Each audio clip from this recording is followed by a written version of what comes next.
umusore n'inkumi babirana? Imyaka itegekanijwe n'amategeko ni imyaka 21 ku musore n'imyaka 18 ku mwigeme, ariko birashoboka yuko inkumi n'umusore bashobora kugira ubugeni iyo myaka batarayikwiza,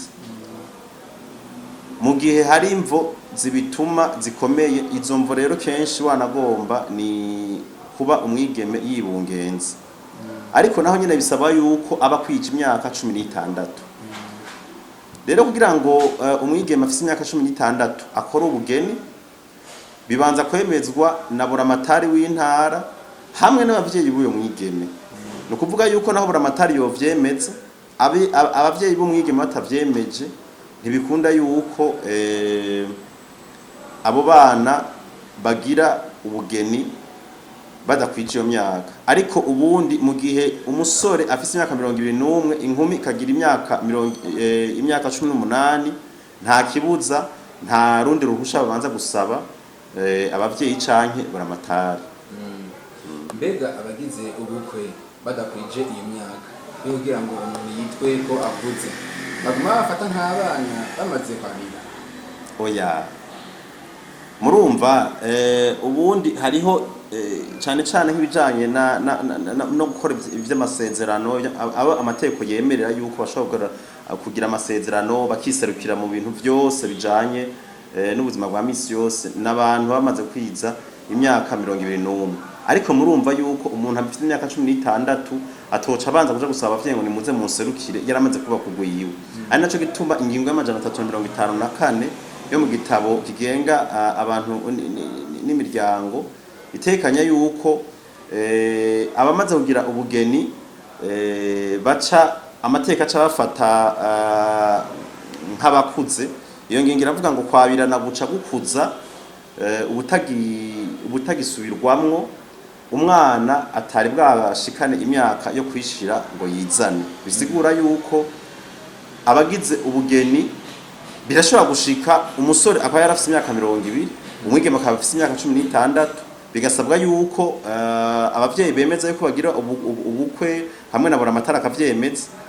Muri ico gihe ejo icaduka mu rugo ntibabanza kuja gutabaza abavyeyi ngo nimuze mutuvugire ngo turacara abana, amateka acafata nk'abantu bamaze gukura. Ego abanyamahanga barashobora kugirira ubugeni bwabo ngaha mu Burundi, ariko bisabwa yuko aha mu Burundi bisabwa yuko baca bisunga amategeko y'igihugu basanzwe bavamwe. No kuvuga yuko abanyamahanga bari ngaha mu Burundi mu kubaraganisha muri etat civile ntibakoresha ajya amategeko y'u Burundi, ahubwo bakoresha amategeko y'igihugu abo bantu basanzwe bavamwe. Nyimba rabo muri Senegal baraba amategeko muri Senegal akabemerera kwabirana, hanyuma bagaca babaraganisha ngaha mu Burundi, biremewe cyane. Mu gihe bishitse ugasanga amategeko y'igihugu cyabo anyuranye n'ayo mu Burundi, bica bigenda gute? Akarorero kwabirana bahuje ibitsina.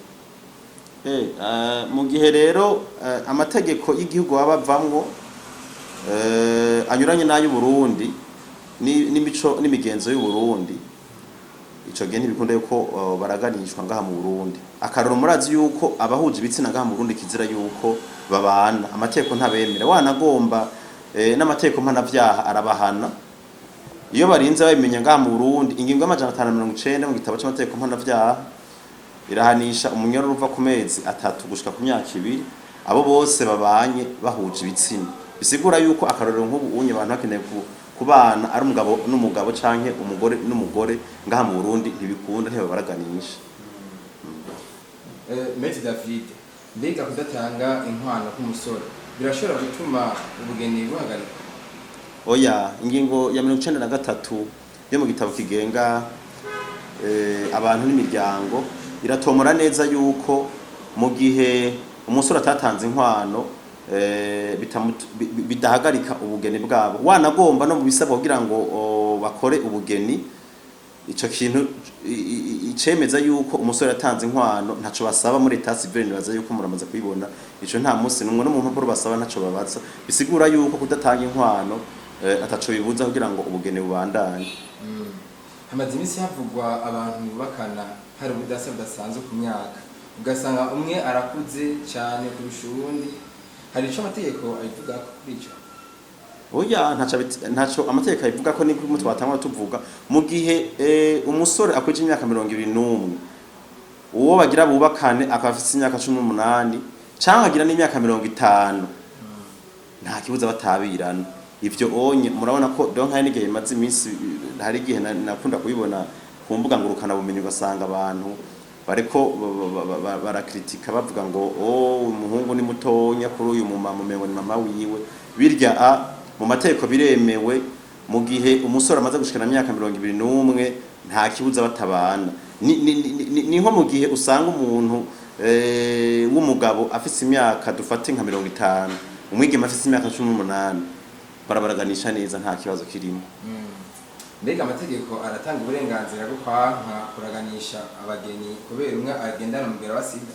Oya mugiye no kumura no mu bipapuro basaba mu kugira ngo baraganishe abagira babane nta gipapuro cerekana yuko bakomeye atawugwaye umugera wa sida canke atawugendana umugera wa sida arimwo, bisigura yuko mu gihe abagiye kubana bavyumvikaniye nta kibuza yuko umwe agendana umugera wa sida abana n'uwundi akomeye. Ivyo amategeko ntabibuza. Ndabashimiye cyane Maitre David Dusabe. Nanje ndabashimiye.